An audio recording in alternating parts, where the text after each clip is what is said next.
J'avais du mal avec JP et sa fameuse franchise, mais c'est encore pire après ce qu'il a tenté. Ouais, il est potox, c'est Ontox, et bienvenue dans cette nouvelle vidéo consacrée à la critique de l'épisode 26 de la 8ème saison des Apprentis Aventuriers. Avant de commencer, comme d'habitude, n'hésitez pas à liker, partager, commenter la vidéo, ça aide énormément la chaîne. Et en même temps, si mon contenu vous plaît, n'hésitez pas à vous abonner, et pourquoi pas activer la cloche pour ne louper aucune de mes autres vidéos. Et pour le contenu qu'on a eu ce lundi, puisque forcément c'était l'épisode de début de semaine, on a été habitué pendant les précédentes semaines à avoir un épisode du lundi très qualitatif, puisque c'est assez rapide, c'est assez nerveux, c'est tout ce qu'on demande pour entrer dans cette semaine de télé-réalité. Sauf que, eh bien, ils ont décidé de changer. Je pensais à la base que c'était voulu, et je me suis même dit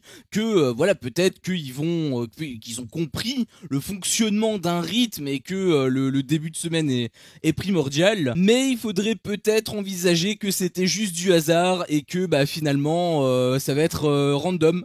C'est-à-dire qu'il y aura des lundis où on va avoir des bons épisodes et d'autres lundis où on va avoir des bandes annonces de 45 minutes globalement. Parce que oui, l'épisode d'aujourd'hui c'était un épisode qui servait pas à grand chose. Alors il y a eu des petits trucs, je dis pas, il y a eu des petits trucs, mais 45 minutes pour ça, sachant que justement on s'était laissé pour potentiellement le duel avec la fin de semaine et qu'on n'a toujours pas eu puisque c'était juste le cliffhanger de cet épisode. C'est pour ça que je dis que c'était une bonne annonce de 45 minutes. C'est vraiment décevant. Cet épisode était vraiment décevant. En plus, on a eu comme ouverture, et là je sentais déjà la couille arriver, je me suis dit bon voilà, on est lundi, ils m'ont montré déjà le contraire plusieurs fois, donc j'avais encore espoir que ça change, mais finalement ça a jamais changé puisque on avait commencé avec de l'amour, bien évidemment, on est dans une épreuve de survie. Quand on parle d'épreuve de survie, on pense à quoi?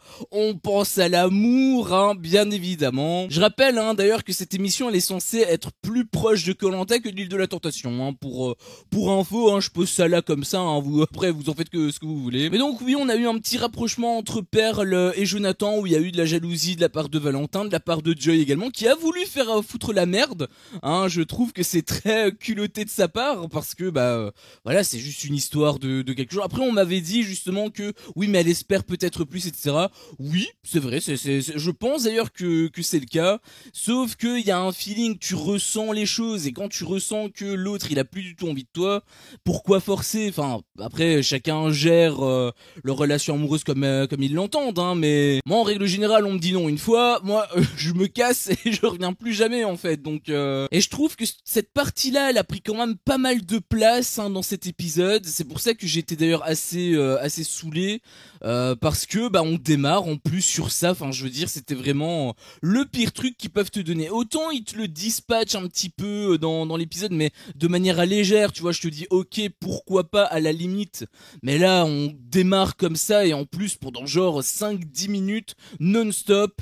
Enfin je veux dire, c'était un petit peu trop pour mon petit cœur, je dois l'avouer. Il y a eu aussi une phrase super bizarre de la part de Eddie à un moment donné, puisqu'il avait dit en disant au revoir à Anaïs, parce il voulait tout simplement dormir, tout bêtement, et il avait dit donc pour lui souhaiter bonne nuit juste avant qu'elle parte, c'est bien, t'étais gentil aujourd'hui. Et j'avoue que quand il a dit ça, je me suis dit comment ça se fait, enfin pourquoi, est-ce que ça veut dire que c'était une peste avant? Est-ce que ça veut dire qu'elle est pas sympa d'habitude? Enfin, j'ai pas compris. Honnêtement, j'ai pas trop compris le délire. J'avoue que c'est sorti un petit peu de nulle part en plus. Enfin, si ça avait un rapport avec ce qui s'était passé précédemment, peut-être qu'il aurait fallu le mettre directement dans l'épisode en question, parce que là, si c'est en décalé, forcément, déjà on comprend plus rien. Mais surtout, le truc c'est que j'ai l'impression que ça a même pas été filmé parce que elle a été désagréable avec. Enfin oui, elle a été désagréable avec Laurent, mais cette phrase justifie que elle a été agréable avec les autres donc les candidats. Ça veut dire que potentiellement il y a eu embrouille et ça n'a pas été filmé. Je sais pas. J'avoue que j'ai entendu cette phrase, j'étais assez surpris. Je me suis dit mais attends mais quoi? Mais pourquoi il dit ça en fait? Je trouvais que c'est trop bizarre en fait cette phrase. Et il y avait Kevin qui commençait tout doucement à péter un câble et je peux totalement le comprendre hein, puisque eh bien on prône le partage, etc., la solidarité. C'est bien beau, hein, ce sont de belles valeurs, en tout cas en caméra. Puisqu'une fois que les caméras sont éteintes, eh bien apparemment il se passe plus grand chose, hein, puisque bah visiblement, c'est plutôt c'est dire, mais j'imagine que c'est le cas puisque ça n'a été contredit par personne. Apparemment c'est lui qui s'occupe exclusivement du feu et forcément bah ça pose problème sur la durée, parce que s'il dort 1 heure par nuit, quand les autres dorment 7 heures par nuit à cause du feu, les autres peuvent manger comme lui, ce qui est cool. Mais en termes de fatigue, bah forcément sur le long terme, ça va commencer à se ressentir. Donc et il avait même Giovanni qui justifiait un petit peu le truc, ça m'avait fait un petit peu rire puisqu'il disait voilà moi je vais être trop fatigué, etc.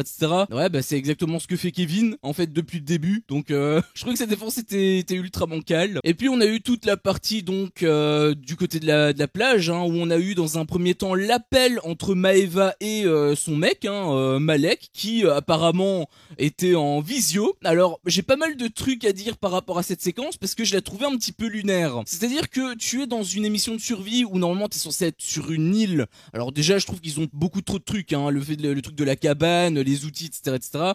Pour moi on est limite plutôt dans un camping que dans une vraie survie. Mais bon bref ça passons. Mais surtout le fait que voilà il s'appelle, bon voilà on sait tous que c'est probablement du bullshit hein, le truc du téléphone etc. Tu te doutes que les perles n'ont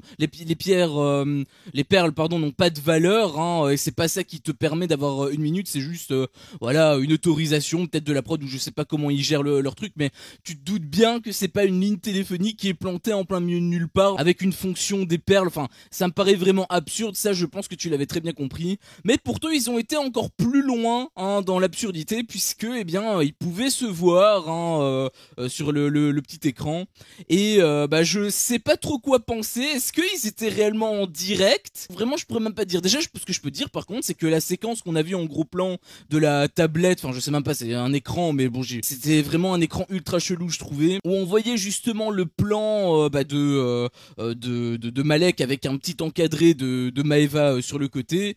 Déjà ce plan il est complètement truqué, c'est-à-dire que déjà le décor normalement t'es censé avoir du bruit, c'est-à-dire que t'es censé avoir des petites graines. Vous le voyez normalement dans mon fond il n'y a pas beaucoup de lumière et normalement il y a des petites graines. Il y a ça un petit peu partout d'ailleurs dans les apprentis aventuriers hein. Donc vous regardez des endroits sombres etc, vous verrez qu'il y a des petites graines, c'est juste normal hein. Ils tournent pas en studio donc c'est compliqué. En tout cas ces scènes là ne sont pas tournées en studio. Est-ce que le reste l'est, ça je sais pas, mais voilà là ils gèrent pas bien la lumière et c'est normal, c'est une lumière naturelle, ils font avec les moyens du bord, il y a du grain de base.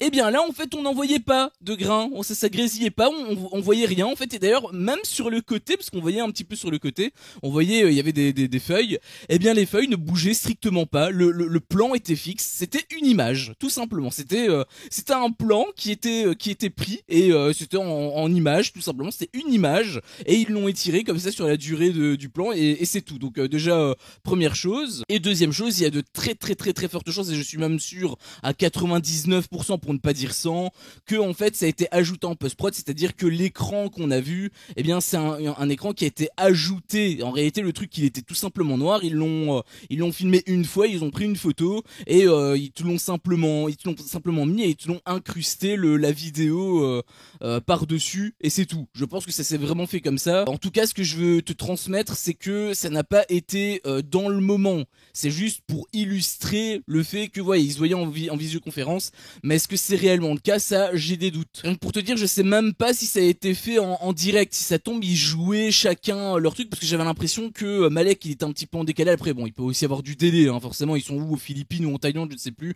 enfin bref il peut bien évidemment avoir du délai, donc c'est pas non plus un argument ultra solide. Mais bon avec W9, enfin voilà, je trouvais que le plan était super bizarre et surtout bah, pas adapté au thème hein, de la survie, parce que bon je veux bien que la plage ait beaucoup d'avantages hein, mais est-ce qu'ils en ont pas déjà suffisamment hein? Je pense que la visioconférence, la technologie pour avoir l'image était peut-être pas nécessaire hein, c'était pas forcément c'était un petit peu trop trop, hein, j'avais trouvé personnellement. Et surtout, c'était ça le plus important, le seul truc d'ailleurs qui était vraiment intéressant dans cet épisode, le fameux JP qui dans un premier temps s'était détendu. Alors au tout début, voilà, il avait craché tout son venin sur les rouges, il avait dit que personne ne voulait d'eux, etc., etc. Bien évidemment, c'était juste son opinion, pas l'opinion publique, hein, bien évidemment. Mais il en a fait une généralité pour faire genre. Puis ensuite, il s'est un petit peu adouci en nous montrant un beau visage, et nous, j'imagine qu'on était censé s'émerveiller. Oh, qu'il est beau le JP, alors que depuis le début, il arrêtait pas de montrer un visage dégueulasse. Enfin bref, je trouvais que le montage était vraiment horrible, hein, par rapport à cette séquence. Et bien là, on va encore plus loin, hein, puisque après tout ce truc qu'on a vu avec contre les rouges, etc., etc., et surtout, parce qu'il arrête pas de le répéter, sa fameuse franchise, sa fameuse honnêteté, hein, qu'il arrêtait pas d'ailleurs de rabâcher au bleu c'est surtout Delphine qui rabâchait ça au bleu pour que Maeva reste avec son alliance. Et bien, finalement, il s'avère que le JP fait une stratégie, hein, pour se rallier aux rouges. Ouais, je sais, si t'as pas vu l'épisode, je sais, ça peut paraître totalement absurde.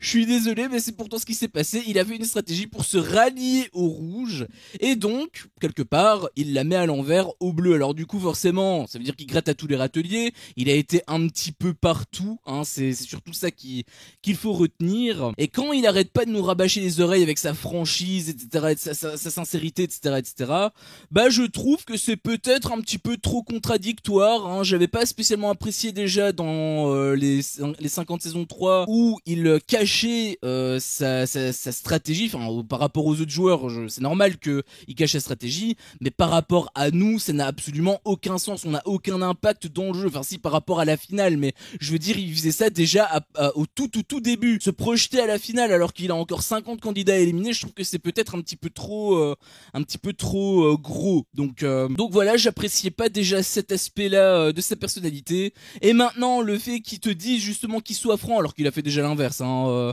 entendons-nous bien, donc dans les 50, et bien là, il te montre exactement l'inverse et il se contredit sans arrêt. Et je trouve même, honnêtement, hein, pour être honnête avec toi, je trouve même que c'est insupportable. Je l'apprécie pas plus dans les 50, comme je le disais. Bah là, je pense que c'est l'un des candidats que j'aime le moins, si ce n'est celui que j'aime le moins. Autant, voilà, il y a des candidats où j'ai été déçu, mais c'est pas une déception où j'ai la haine sur eux. Par exemple, Valentin, j'ai été déçu qu'il fasse sa stratégie. D'ailleurs, il avait apparemment, enfin, j'imagine que non, il regarde pas les vidéos, mais il avait lâché un petit commentaire. Donc, je sais pas si tu regardes cette vidéo, mais big up à toi. Pareil avec Jonathan, le fait qu'il ait dit des propos quand même qui étaient abusés, avec le fait que voilà, je te souhaite de te casser la jambe, etc. Pour moi, c'est dépassé le cadre de l'émission et ça m'a déçu, bien sûr. Mais de là à me dire que je n'aime vraiment pas un candidat, bah je pense qu'il y a tout simplement personne. Si ce n'est peut-être du coup maintenant le JP et Delphine, mais Delphine c'est limite encore moins parce que c'est vraiment JP qui a eu cette stratégie alors qu'il a eu il a été quand même très agressif au départ. Enfin bref, l'hypocrisie dans toute sa splendeur et j'avoue que je m'y attendais pas. Alors quelque part ça ajoute un petit peu d'épices, hein, dans cet épisode qui était quand même fade, hein, comme je te l'ai dit, enfin cet épisode, cette bande annonce, excuse-moi, dans cette bande annonce totalement fade, ça a quand même donné un petit peu de piquant, ça promet quand même pour la suite. Est-ce que Enzo va accepter, parce qu'il avait l'air d'hésiter en interview, mais bon, peut-être que c'est simplement parce que l'interview s'est fait après, donc ça donc c'est juste pour noyer le poisson et en fait, il va tout simplement accepter. Honnêtement, j'espère pas, sachant que apparemment ils ont quand même pas mal d'affinités avec les bleus, donc j'espère pas, mais quoi qu'il en soit, la Maeva, si elle regarde ces images, vraiment, je suis curieux de savoir comment est-ce qu'elle fait des réacts sur ces épisodes. Si elle en fait, j'ai envie que vous me donniez les liens parce que j'ai besoin de regarder ses réactions. J'ai vraiment besoin de regarder ses réactions, je serais vraiment curieux parce que à mon avis, elle doit péter son crâne. Elle qui faisait aveuglément confiance aux Orange avec tout ce qu'ils font dans leur dos, à mon avis, elle doit vraiment péter son crâne. Et donc enfin, on a pu terminer par le duel, le début, hein, le teaser même, hein, c'est même pas un début, on sait même pas ce que ça retourne, donc on n'a rien, hein, c'est juste un cliffhanger bête et méchant, donc on saura quoi demain, mais En tout cas, ça m'avait pas manqué. Ce format avec des rythmes complètement hasardeux, je pensais que c'était aboli, mais finalement... peut-être pas, hein, pour mon plus grand malheur, donc je suis quand même bien dégoûté. Qui va gagner par contre entre les violets et les noirs? Je pense encore une fois que ça va être les violets. J'en suis intimement persuadé, en tout cas je mets quand même une grosse pièce sur eux. Mais dans tous les cas, on saura quoi demain. Enfin bref, sur ce, c'était mon avis sur cet épisode. Si mon contenu te plaît, fais-le moi savoir en me laissant un énorme pouce bleu. À chaque fois que je vois ça, je vois que mon contenu plaît et donc moi ça me motive à continuer. Si t'es pas encore un peu tox, qu'est-ce que tu attends pour me défoncer ce gros bouton rouge? N'hésite pas à activer la cloche pour ne rien louper et je te dis à la prochaine pour une prochaine vidéo. Ciao.